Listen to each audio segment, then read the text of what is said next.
본문의 말씀 마태복음 20장 50절 말씀 중심에서 하늘나라의 가족이라는 제목으로 함께 말씀을 통해 은혜 나누기를 원합니다. 하늘나라, 천국이죠. 천국의 가족의 개념이 어떠한가?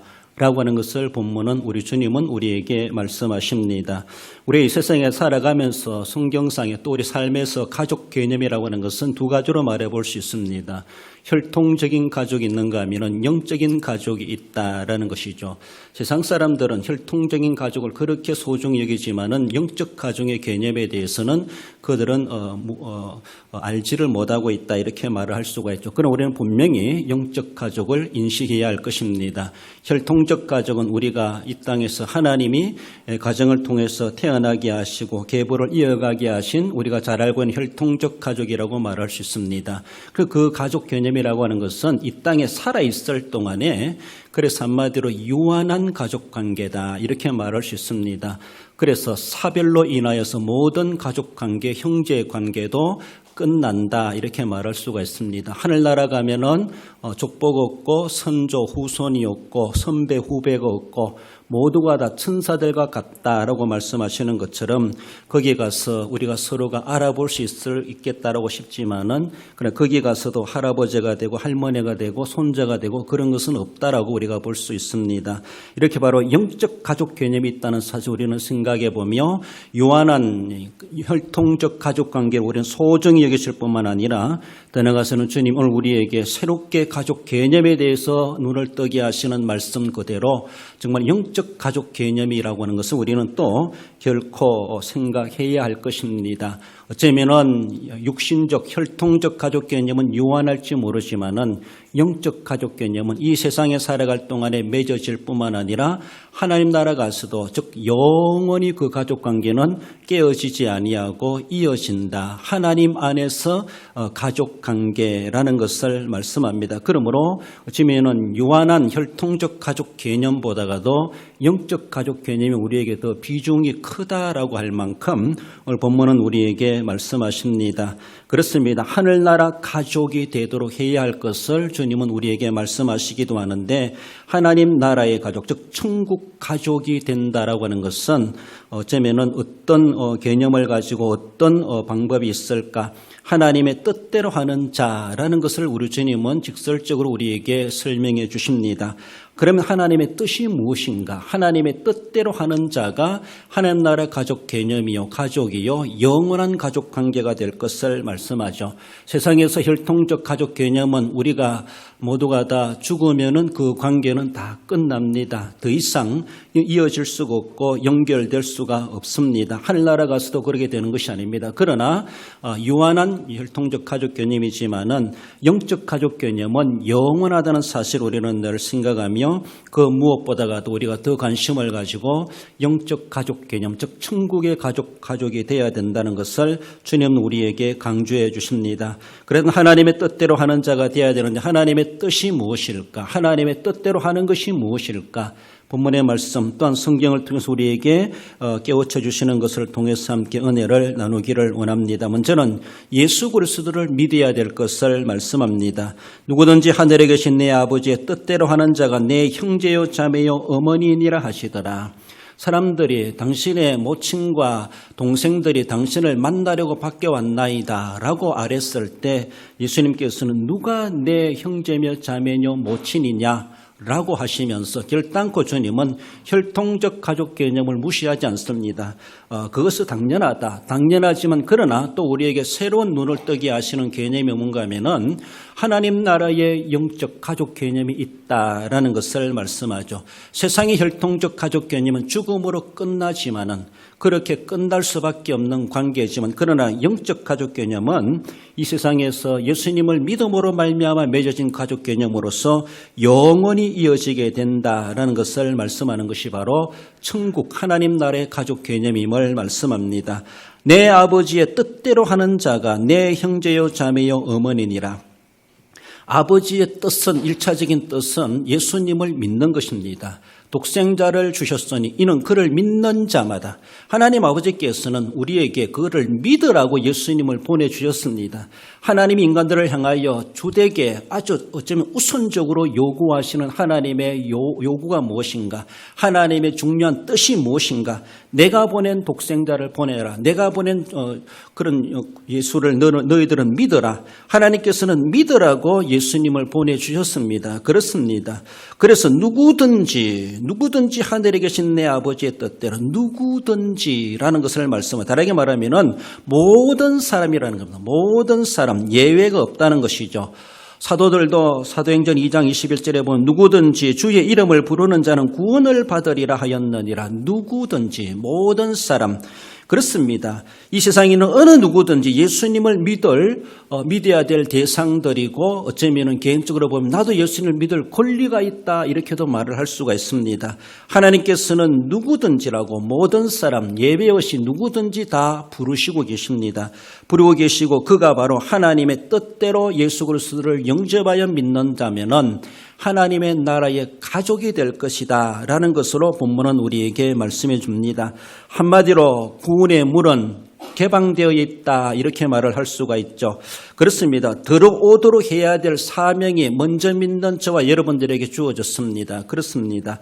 내가 하나님의 은혜로 어떻게 되었든지 나를 불러주시고 예수님을 믿는 자 되게 하시고, 누구든지 내 아버지의 뜻대로 하는 자, 누구든지 주의 이름을 부르는 자, 그 누구든지 속에 내가 먼저 포함되고 있다고 하는 것이 얼마나 은혜고 감사할 일입니까? 내가 먼저 부름받았으므로 이 사실을 알지 못하는 사람들이, 우리는 그 사실을 알려줘야 되고 전해줘야 되고, 그들도 누구든지라는 그 말 속에 포함될 수 있도록 우리가 먼저 믿는 자로서 그 사명을 감당해내야 될 책임이 우리에게 있는데, 그래서 그 대상자들은 불특정 대상이라는 것이죠. 특별한 사람에게만 가서 전도하는 것이 아니라 모든 사람, 이 세상에 있는 누구든지, 우리 하나님께서 그렇게 문을 열어놓고 계십니다. 하나님의 문을 활짝 열어놓고 계시는데 누구누구는 들어와 누구누구는 안 돼, 우리 스스로가 제한 둔다고 하는 것은 하나님의 구원을 자기 마음대로 멋대로 조절하는 거나 다를 바가 없습니다. 엄청난 하나님 앞에 죄가 될 수밖에 없는 것이죠. 하나님은 구원의 문을 활짝 열어놓고 계셨고, 그래서 누구든지 주의 이름을 부르는 자는, 누구든지 주님의 이름을 부를 수 있도록 그들에게 가르쳐주고 전해줘야 될 것을 말씀합니다.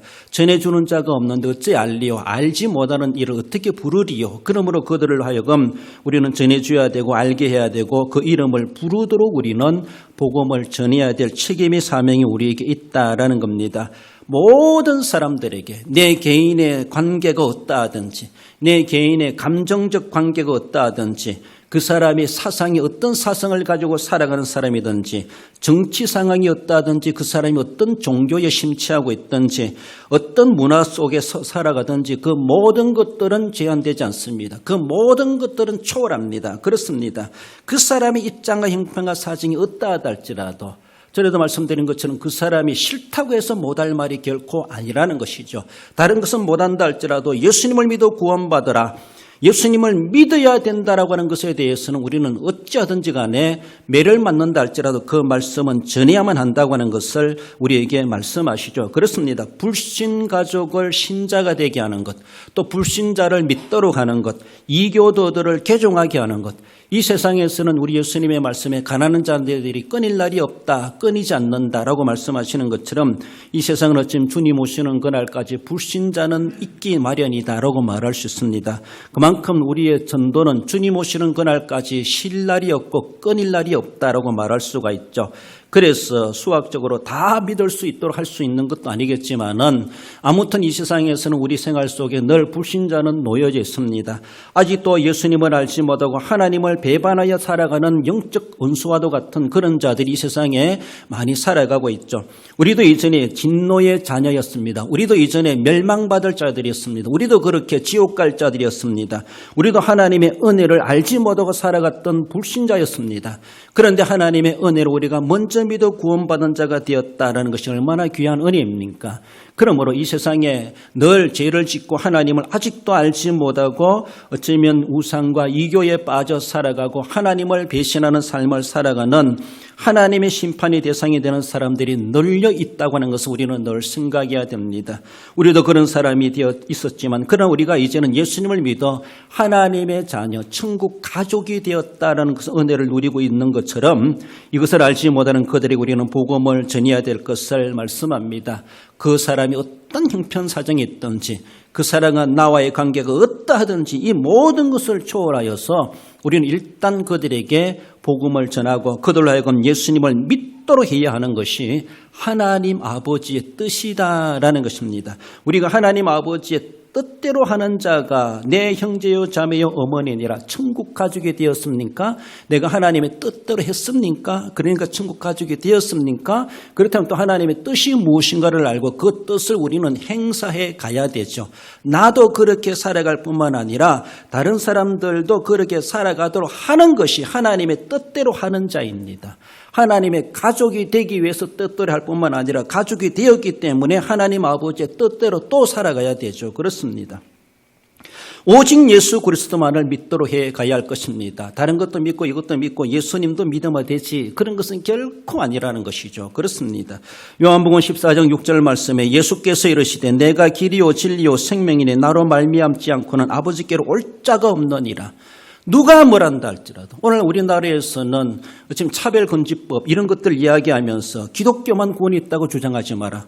누가 그런 소리 합니까? 법적으로 금한다 할지라도 우리는 성경이 말하는 그대로 예수님이 절대 진리를 우리에게 제시하신 예수님만이 길이요 진리요 생명이요 구원이 있다는 사실, 아버지께로 올 자는 예수 그리스도를 믿지 않고는 구원받을 수 없다는 것을, 다른 것도 믿고 예수님을 곁들여 믿는다고 믿는 것이 아니라 정말로 누가 뭐란다 할지라도 예수 그리스도만을 믿어야만이 구원을 받을 수 있다라는 절대 진리는 우리는 함구할 수 없고 입을 닫을 수가 없고 누가 뭐란다 할지라도 우리는 이 말을 외치지 않을 수가 없다라는 사실을 우리는 늘 알아야 할 것입니다.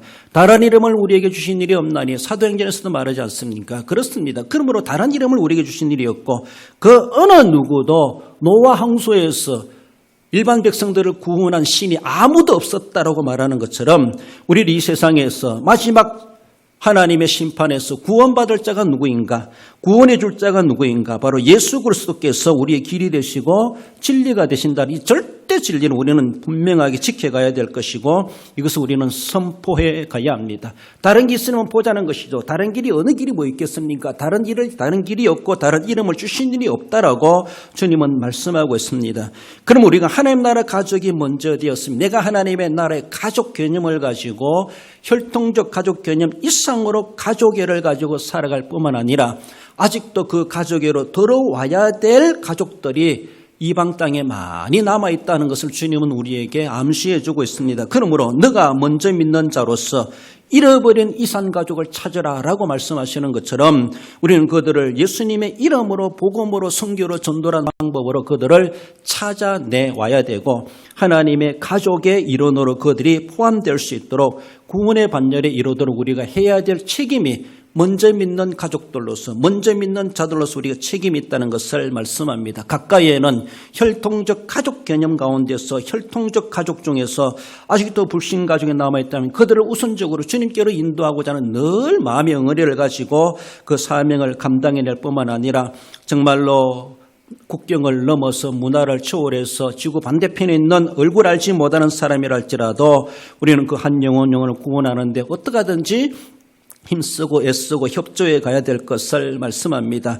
이를 위해서는 우리가 어쩌면은 한 영혼을 구원하고 한 영혼을 찾아내기 위해서 정말 우리의 물질을 투자할 줄 알아야 됩니다. 우리의 시간을 투자할 줄 알아야 됩니다. 우리의 몸을 드릴 줄 알아야 됩니다. 그렇습니다. 이런 일에 대해서 본이 되어야 될 것이죠. 옛날에 이산가족 찾기 위해서 정말로 식음을 전폐하고 직장을 그만두고 잃어버린 가족을 찾기 위해서 그렇게 나서는 사람들 우리는 보기도 했죠. 여러분들이 지금 함께 눈에 넣어도 안 아픈 손자 하나가 실종되었다, 잊어버려졌다, 정말로 그렇게 잃었다고 하면은 그 아이 찾기 위해서 온 가족들이 나설 수밖에 없고 온데 광고다 뿌려가면서 광고해가면서 물질 투자하고 시간 투자하고 시간 들이고 몸 들이며 그렇게 하지 않겠습니까? 혈통적 가족도 그렇게 귀중하다라면은 우리 하나님의 소원이 무엇입니까? 그것을 위해서 독생자까지 이 땅에 희생시켜 보내신 하나님의 귀한 뜻은 내게 잃어버린 양을 찾아오너라. 내게 잃어버린 나의 가족을 찾아라. 그러면 우리를 먼저 불러주셨고 우리를 하나님의 은혜의 반열에 지켜주고 계시고 있습니다. 그러므로 지금도 그것을 위해서 누구든지 내 아버지의 뜻대로 하는 자를 찾는다. 누구든지 주의 이름을 부르는 자를 주님은 구원해 주시겠다라고 지금도 찾고 계시다는 겁니다. 그것을 위해서 우리를 이 땅에 보내주셨고 교회를 세우셨고 또 이방 땅에도 선교사님들을 보내서 우리보다 남다르게 그 일을 감당하게 하시고 계시다는 것을 우리는 늘 의식해야 합니다. 그러므로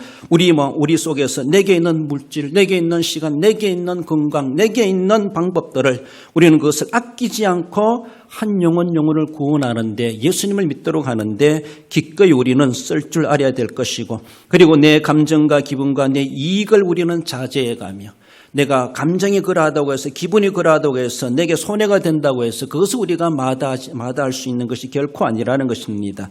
양보하고 이해하고 용서하고 아량을 베풀고 사랑을 사랑으로 품고 그 마음을 가지고 희생하며 섬기지 않는다면은 그 한 영혼을 예수님을 믿게 하는 일에 우리는 제대로 실행할 수가 없을 것이다라는 것입니다. 그들이 뭔가 진리를 깨닫고 예수님을 믿기를 기다릴 수 없습니다. 먼저 믿는 자들이 진리를 아는 그대로 본을 보이는 삶, 아낌없이 투자하고 아낌없이 헌신하고 희생하고 양보하는 그 모습 속에 그들이 주님을 알게 되고 주님을 만나게 되고 와서 보면은 진짜 진리를 깨닫고 그 스스로가 신앙을 고백하게 되어져 있다는 것을 우리는 생각하며 그러게 되도록 하기 위해서 우리가 그만큼 심고 뿌리고 헌신하는 것이 우리에게 있어야 된다는 사실을 말씀합니다. 바로 하나님 나라의 가족은 예수 그리스도를 믿는 자, 우리로 보면 믿도록 해야 될 책임이 저와 여러분들에게 있다는 사실을 말씀하십니다. 나아가서 하나님 나라 가족은 천국에 들어가는 자임을 말씀해 주고 있습니다. 천국에 들어가는 자, 이것은 들어가게 해야 할 우리의 책임이 또한 우리에게 있다라는 것이죠. 어쩌면은 예수님을 믿는다라고 하는데 우리가 볼 때 저 사람 천국 가겠나 인간적으로 이렇게 걱정되기도 합니다. 또 어쩌면은 믿었는 것 같은데 나중에 가서 보니까 또 안 믿고 있습니다. 세상으로 되돌아간 사람이 있습니다. 이런 모습으로 바라볼 때 오늘 믿는다, 그것이 그 믿음이 정말 영원토록 믿음이 보장되고 믿음이 지켜지면 좋은데 우리가 늘 주변에서 보는 사람들 많이 경험하고 있지만은 옛날에 믿었는데 지금은 안 믿고 있다는 것이, 그렇다면 그 사람의 구원에 대해서 어떻게 될 것인가? 하나님의 가족 개념이 어떻게 될 것인가 생각할 때 뭔가 물음표가, 퀘션 마크가 제시될 수밖에 없다라는 것입니다. 천국에 들어가는 자야 우리가 말씀해 주시는 것은 형제 자매 관계를 더욱더 돈독하게 할 수 있어야 될 것을 말씀합니다. 누구든지 하늘에 계신 내 아버지의 뜻대로 하는 자가 내 형제요 자매요 어머니이니라. 예수님께서는 결코 혈통적 관계를 무가치하게 여기지 아니하십니다. 그렇습니다. 맞다. 밖에 찾아온 우리의 모친이, 나의 모친이 우리의 형제요 자매들이다. 동생들이 맞다. 그것을 하나님 예수님은 전제하시면서 하나님 나라의 가족 개념이 어떠한가 한 수 더 높은 수준의 말씀을 우리에게 가르쳐 주실 뿐이지 결단코 혈통적 가족 개념을 주님은 무시하지 않으신다라는 겁니다. 그 무엇보다도 그 말씀 속에는 도리어 혈통적 가족을 더 돈독해 가야 할 것을 말씀하고 있다라는 겁니다. 그렇습니다. 누구든지 혈통적 가족 관계를 무시한다고 하는 것은 하나님이 맺어주신 그 관계를 파괴하는 거나 다를 바가 없다라는 것이죠. 말씀드린 것처럼 내가 부모님을 선택해서 맺은 것이 아니고 자녀를 내가 선택해서 자녀로 맺은 것이 결코 아니라는 것이죠. 부자 관계는 하나님이 맺어주었습니다. 이것이 바로 혈통적 관계입니다. 얼마나 귀한 관계입니까? 그 관계의 중심 자리에 하나님이 계시다는 것이죠. 하나님이 맺으신 관계인데 하나님이 그것을 무시하시겠습니까? 결코 그렇지 않습니다. 그 어떤 누구보다도 혈통적 가족 관계, 하나님이 맺으신 관계다, 천륜의 관계다, 이런 생각을 하면서 돈독해야 되고 가정의 사랑, 가정애를 더욱더 북돋아 갈 수 있어야 될 것을 말씀합니다. 디모데전서 5장 8절에서도 누구든지 자기 친족, 특히 자기 가족을 돌보지 아니하면 믿음을 배반한 자요 불신자보다 더 악한 자니라고 말씀합니다. 불신자는 악하긴 악한 자인데 그보다 더 악한 자가 무엇인가? 믿는다 하면서도 자기 친족, 자기 가족을 돌보지 않는 사람은 배반한 자요 불신자보다 더 악하다, 그렇게 말씀하고 있습니다. 여기서 자기 가족을 돌본다라는 것이 무엇입니까? 세상적으로 바라볼 때는 가족들을 사랑하고 봉양하고 부모님을 부양하고 또 어려운 형제들을 돌봐주고 함께 나누는 그런 모습들로도 말해볼 수가 있죠. 영적으로 우리는 또한 돌봐야 될 그런 책임도 있다는 것을 말씀하죠. 믿지 않는 자 있는데 그들로 하여금 믿지 않도록 계속 내버려 둔다는 것은 방치하는 가족일 수밖에 없습니다. 가족들을 방치하는 것, 유기하는 거나 다를 바가 없고 가족들 어쩌면은 영적으로 학대하는 거나 다를 바가 없다라고 말할 수 있습니다. 자기 가족을 돌보지 아니하면 배반한 자여 불신자보다 더 악한 자니라. 주님은 사도를 통해서 우리에게 말씀하고 있는데 우리는 얼마나 가족들을 돌보고 있는가? 물질적으로, 육신적으로, 세상적으로 돌볼 수 있지만 영적으로 얼마나 우리는 그들을 돌봐야 될 대상으로 여기고 있는가라는 것입니다. 그렇습니다. 그들에게 뭔가 영적으로 부족함이 있을 때 채워줄 수 있어야 되고 도와줄 수 있어야 되고, 그들이 아직도 영적으로 주님의 가족 개념에 들어오지 못하고 있다면 그들도 하나님의 가족의 개념이 되도록, 하나님의 가족이 될 수 있도록 우리는 그들을 어떻게 하든지 그 무엇보다도 더 애정을 가지고 그들을 영적으로 케어, 영적으로 돌봐주는, 영적으로 그 책임을 감당해주는 자가 되어야 될 것을 말씀하죠. 그렇게 하지 않는다면 우리는 가족들을 방치하는 거나 다를 바가 없는 정말로 불신자보다 더 악한 자니라라고 말씀하고 있는 것을 늘 생각해 볼 때 우리 하나님께서는 얼마나 혈통적 가족 개념을 귀하게 여기시는가라고 하는 것을 볼 수가 있습니다. 그 어느 누구도 가족 개념을 깨뜨려 버리고 가족을 파괴하는, 가족 관계를 파괴하는 그런 일들을 자행해 가지 말아야 될 것을 말씀하십니다. 천국에 들어간다고 하는 것은 그만큼 가족 개념이 돈독해야 될 것을 우리에게 말씀하죠. 천국엔 들어간다 하면서도 불신자보다 더 악한 일을 행한다고 하는 것은 하나님 나라에 들어가기 합당한 자로 말할 수가 없고 하나님의 뜻을 행하는 자라고 말할 수가 없습니다. 들어가서 천국에 들어가는 자라는 예수님의 말씀 통해서 바라보면은 어린이와 같은 삶을 살아가야 될 것을 말씀하죠. 마태복음 18장 3절에 이르시되 진실로 너희에게 이르노니 너희가 돌이켜 어린 아이들과 같이 되지 아니하면 결단코 천국에 들어가지 못하리라 말씀하십니다. 우리가 예수님을 믿어 천국에 들어가는 것이 하나님 아버지의 주된 뜻입니다. 그것을 위해서 독생성자를 희생제물로 내기까지, 보내시기까지 하신 하나님의 얼마나 그것이 하나님이 그토록 원하시는 일인가, 우리는 그렇게 볼 수 있지 않습니까? 얼마나 하나님이 원하시면 독생자라도 그렇게 내보내서 희생양이 되게 하셨겠는가, 희생의 제물이 되게 하셨겠는가. 하나님의 그 심정을 우리가 그래도 그것을 보면서 헤아릴 수 있지 않겠습니까? 그렇습니다. 그런데 결단코 천국에 들어가지 못할 자들이 있는데 어린아이와 같지 않은 자는 천국에 들어가지 못한다, 이렇게 말씀하고 있습니다. 이것은 예수님을 믿음으로 들어가는 그 원리는 절대 원리인데 그 나라에 들어갈 사람의 삶이 어떠해야 될 것인가를 우리에게 말씀합니다. 진짜 예수님을 믿어 천국에 들어가는 사람이라면은 어린아이와 같이 되어지게 되어져 있다는 겁니다. 어린아이와 같은 그런 자세의 삶을 살아가게 되어져 있다는 것이죠. 어린아이를 우리는 일반적으로 어떻게 어린아이 같은 것인가라고 말할 수 있습니까? 어린아이들은 순진하다, 걔들은 거짓이 없다, 겸손하다, 성결하다, 진실하다, 그들은 정말로 말하는 것이 거짓이 없고 신뢰할 만하다, 그렇죠. 어른들은 정말 세월 살다 보니까 아이들 보다가도 세상을 많이 알고 또 요령도 알고 거짓도 알고, 그래서 일반적으로 때가 많이 묻었다, 그렇게 말을 하기도 합니다. 비교적으로 우리 아이들은 세상을 잘 모르기 때문에서라도 순진무궁합니다. 아주 거짓을 잘 모릅니다. 곧이곧대로 들은 대로 배우고 알게 되는 것을 볼 수가 있죠. 어른들의 말은 못 믿더라도 애들 말 들으면 그것이 진짜 진실을 말하게 되는 것을 우리가 경험해 볼 수가 있죠.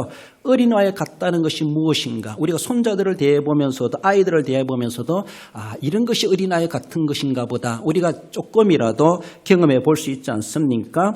어린아이들은 날마다 자라납니다. 예수님이 키가 자라고 지혜가 자라고 믿음이 자랐다라고 말씀하시는 것처럼 정체되지 않습니다. 더 축소되지 않습니다. 날마다 성화됩니다.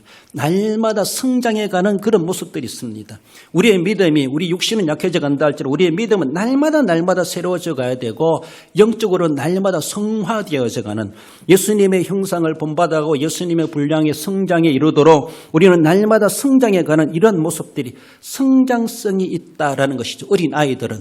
그렇다면 우리가 내가 어린아이 같아야 된다는 것이죠. 육신적으로는 그렇지 못한다 할지라도 영적인 모습 속에서 더 순진해지고 더 겸손해지고 어제보다 오늘이 더 내가 믿음이 더 나아져가는 그런 모습들. 우리 주는 우리에게 그것을 기대하고 계시다는 것이죠. 성장하지 못하면 문제가 있고 병든 아이라고 볼 수가 있습니다. 그렇습니다. 정말로 어린 양과도 같다 이렇게 말하죠.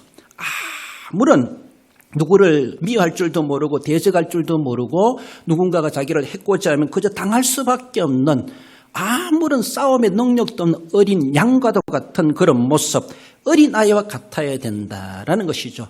진짜 예수님을 믿어 천국에 들어갈 하나님 나라의 가족이 되었다라면 그 사람의 삶이 어떠한가? 그것이 바로 어린아이와 같아야 된다라는 것으로 우리에게 말씀하십니다.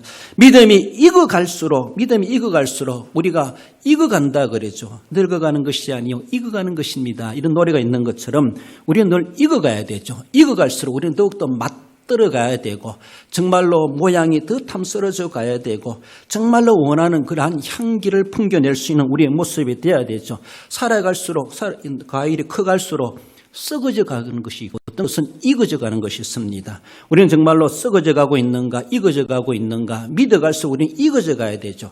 익어져 가는 사람일수록 자신의 명예심에 빠지지 않습니다.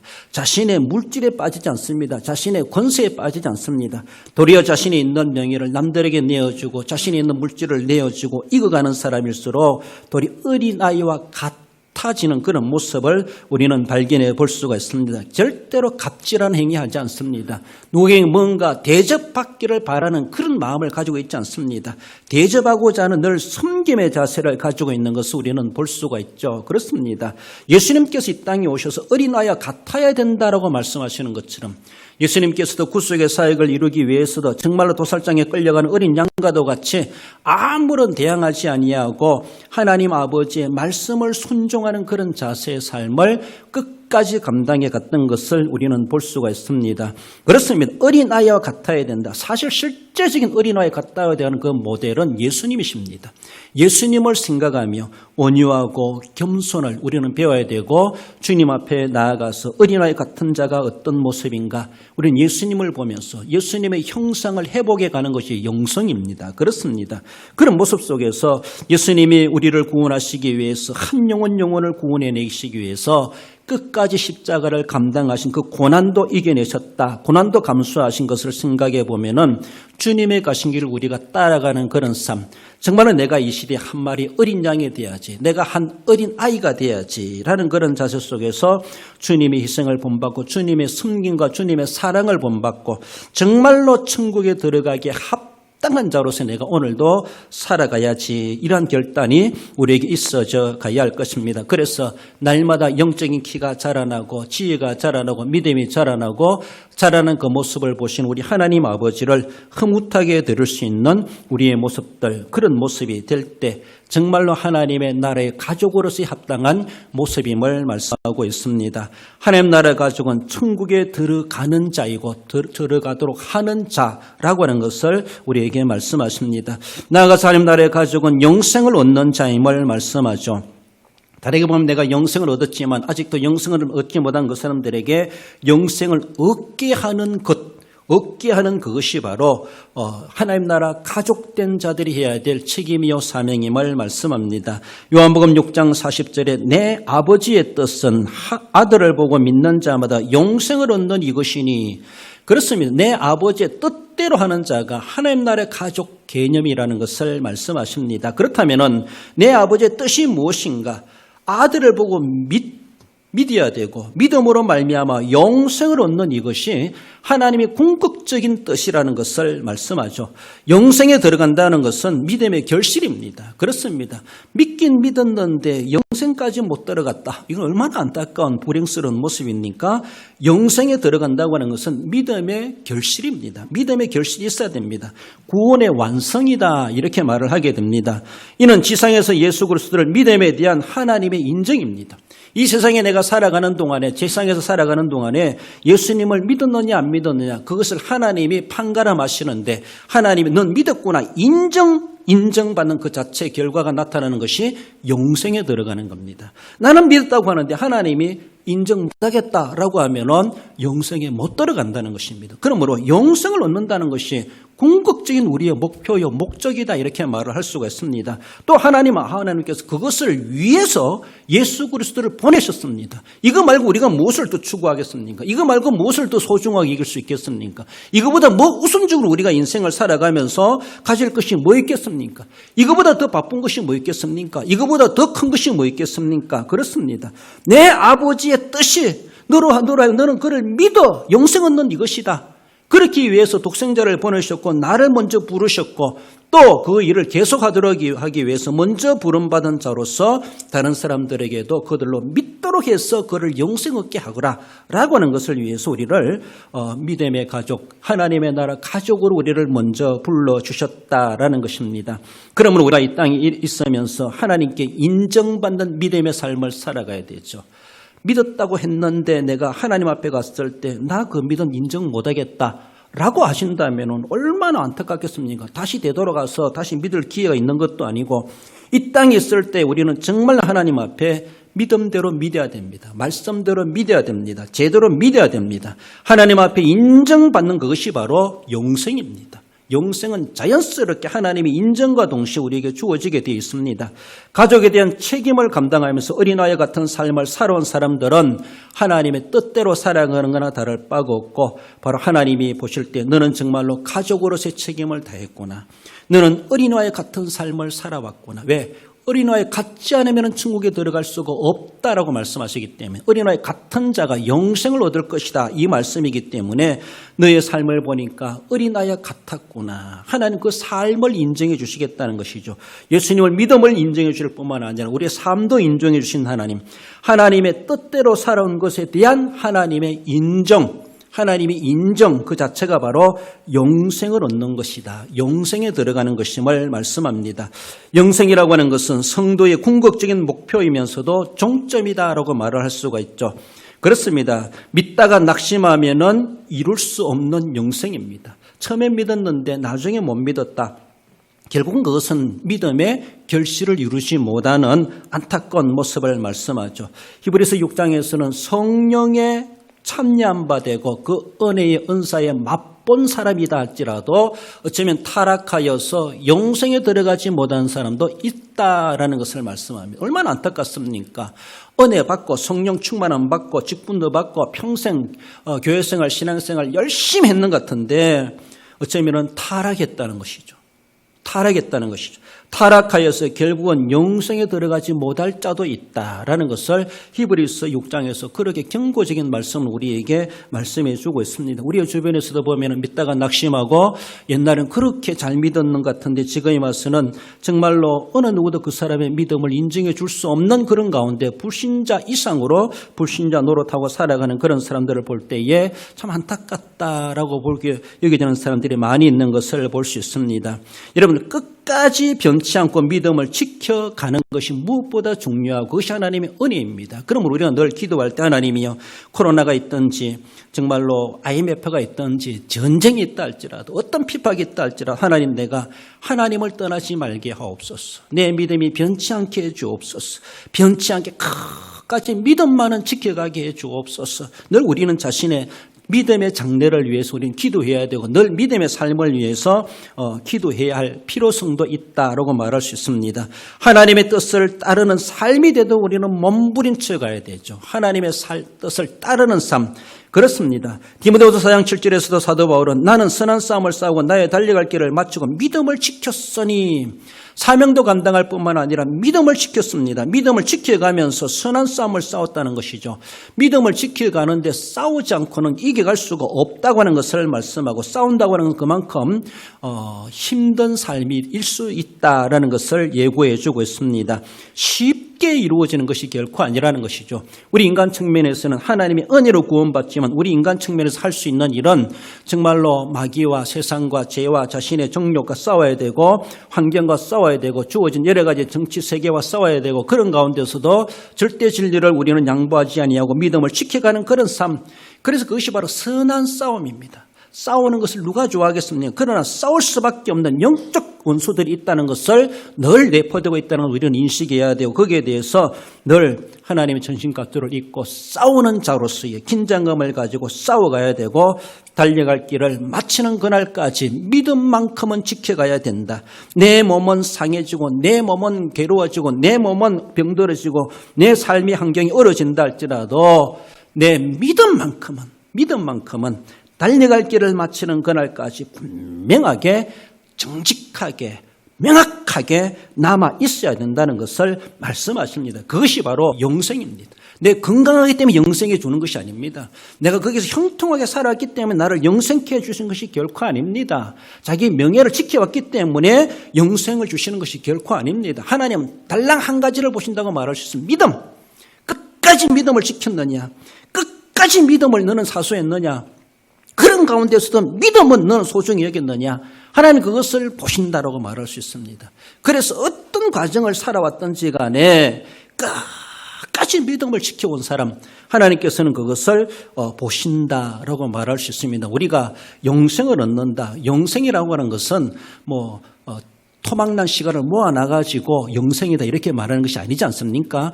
영생은 끊이지 않는 시간입니다. 끊어지지 않는 시간입니다. 우리가 궁극적으로 바라는 것은 영생인데 우리 신앙생활은 연결됐다가 끊었다가 이어졌다가 끊었다가 이것이 무슨 영생입니까? 이 지상에 우리가 예수님을 믿으려면 한번 믿었으면 끝까지 믿어야 되죠. 그렇지 않습니까? 우리 전기불이 들어오는데 중간에 전선이 끊어진 데도 있고 또 중간에 이어진 데도 있고 그래서 전기불이 들어옵니까? 하나도 끊어진 데 없기 때문에 지금까지 불이 들어오지 않습니까? 들어오게 될 수 있습니다. 그중에 한 개라도 중간에 끊어 놓으면은 불 다 나가고 맙니다. 그렇습니다.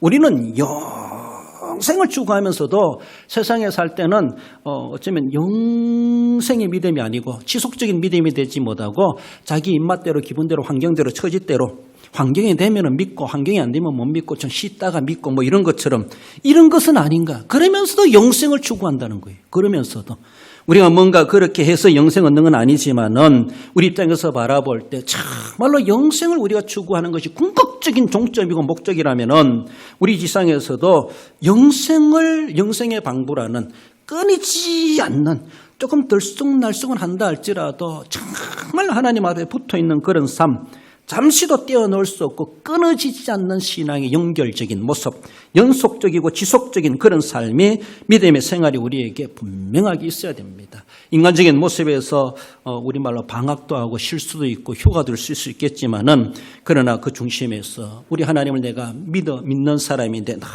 믿음의 부담감을 가지고 영생을 얻는 자로서 내 아버지의 뜻을 내가 저버리지 않고 살아가야지 거룩한 부담감을 가지고 우리는 날마다 영속적인 믿음의 삶을 이어갈 수 있어야 될 것입니다. 진정한 영생을 얻는 자는 세상에서부터 그 영생에 합당한 믿음 생활이 지속적으로 이루어지게 되어져 있다는 사실을 기억하십시다. 디모데전서 6장 12절에 보면 믿음의 선한 싸움을 싸우라 영생을 취하라.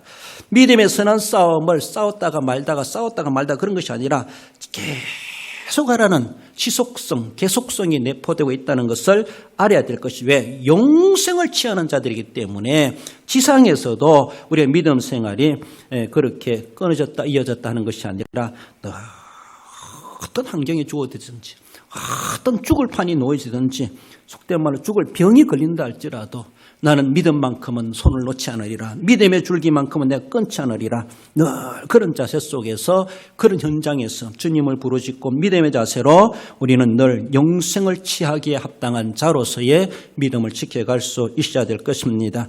하나님 나라 가족은 육신의 혈통적 가족이 있지만 그러나 영적 가족이 있다는 것을 주님 우리에게 분명히 개념을 심어주고 계시다는 것을 알고, 육신적 가족은 유한한 관계이지만은 영적 가족, 하나님 나라의 가족은 영원하다는 사실을 기억하며 우리의 혈통적 가족이 영적 가족이 되도록 하는 그 책임도 감당하고 먼저 부름받은 자로서의 영생을 취하는 삶을 바르게 살아가야 될 것을 말씀합니다. 말씀을 맺습니다. 우리 성도 여러분, 오직 예수 그리스도를 믿는 가족이 되어야 될 것을 말씀하십니다. 그렇습니다. 오직 예수님을 믿는 자, 그가 내가 그토록 아끼는 나의 가족입니까? 혈통적 가족입니까? 그렇게 아끼신다라면 그로 하여금 하나님의 나라 가족이 되도록 해야 됩니다. 그 가족이 되지 못하면은 결국은 그렇게 아끼는 가족 같지만은 어쩌면은 영원한 이별이 될 수밖에 없다. 오직 예수님을 믿음으로 말미암아 나와 영원한 하나님의 나라의 가족이 될 수가 있다는 사실을 말씀합니다. 지상 혈통 관계를 돈독히 하는 가족, 결단코 하나님은 지상 가족을 소홀히 여기지 않았습니다. 하나님이 맺어주셨습니다. 하나님이 짝지어 주셨습니다. 그러므로 하나님을 늘 우리의 중심 자리에 모시고 가족을 돈독하게 여기고 그 가정 복음화를 이루어가는 데 더 앞장서 갈 수 있어야 될 것입니다. 천국에 합당한 어린아이 같은 가족이 되어야 될 것을 말씀하죠. 정말로 늘 겸손하고 순진하게 주님을 진실하게 바르게 믿는 천국에 들어가기 합당한 자로서 살아가십시다. 영생에 합당한 지속적인 신앙생활, 그러므로 영생을 얻기를 원하는 것처럼 끊이지 말고 우리가 주님 앞에 지속적으로 주님 앞에 믿음을 변치 않고 믿음을 지켜감으로 끝까지 승리하여 영생에 들어가기 합당한 그 영생의 맛을 누리며 살아가시는 우리 성도 모두가 되시기를 주님 이름으로 축원드립니다. 기도하십시다. 주신 말씀 기억하며 하나님 나라 가족이 있음을 압니다. 하나님 육신적 가족만 귀하게 여기지 말게 하시고 그 무엇보다도 영원히 관계를 맺을 영적인 가족, 하나님 나라 가족이 있다는 것을 알게 되었습니다. 하나님 아버지의 뜻대로 하는 자가 그 가족이 될 것을 말씀하시는 주님, 예수님을 믿는 자, 천국에 들어가는 자, 영생을 얻는 자가 되어야 될 것을 말씀하오니 진정한 그 가족으로서 내가 조금도 부족함이 없는, 손색함이 없는 자로 살게 하시고 또한 그 가족의 책임과 사명을 감당하는 자 되게 하옵소서. 주신 말씀 기억하며 우리 함께 기도하십시다. 우리 하나님 아버지 은혜를 감사드립니다. 가족의 달, 가정의 달을 지내게 하시고 오늘까지 인도하심을 감사드립니다. 내 아버지의 뜻대로 하는 자가 내 형제여 자매여 모친이라 말씀하시는 주님, 우리 주님 혈통적 가족 개념을 결코 무시하지 않지만 그러나 영적 가족 개념을 더 소중하게 비중 있게 말씀하시는 주님, 아버지의 뜻은 예수님을 믿어 구원받아 영생 얻는 것임을 알게 되었습니다. 천국에 들어간 어린아이와 같은 자로 살아가야 될 것을 알게 되었습니다. 영생을 얻어 하나님의 나라의 영광에 참여하게 될 것을 말씀하고 있습니다. 우리의 가정이, 우리의 가족이, 우리 모든 이들이 진정고 이러한 먼저 믿는 자로서의 가족 개념을 가지고 사명을 감당하고 이 자리를 차고 넘쳐나게 전도할 수 있도록 역사해 주시길 원하오며 예수님의 이름으로 기도 올리옵나이다. 아멘. 우리 하나님 아버지 은혜를 감사드립니다.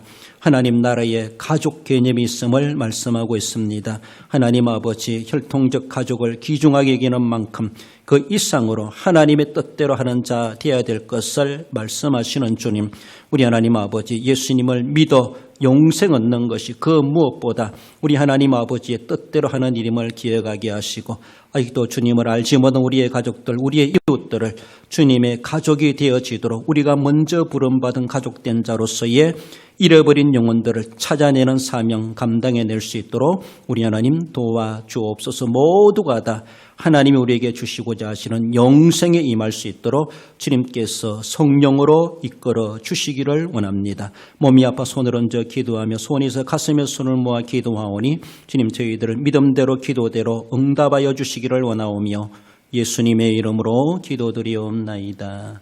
아멘.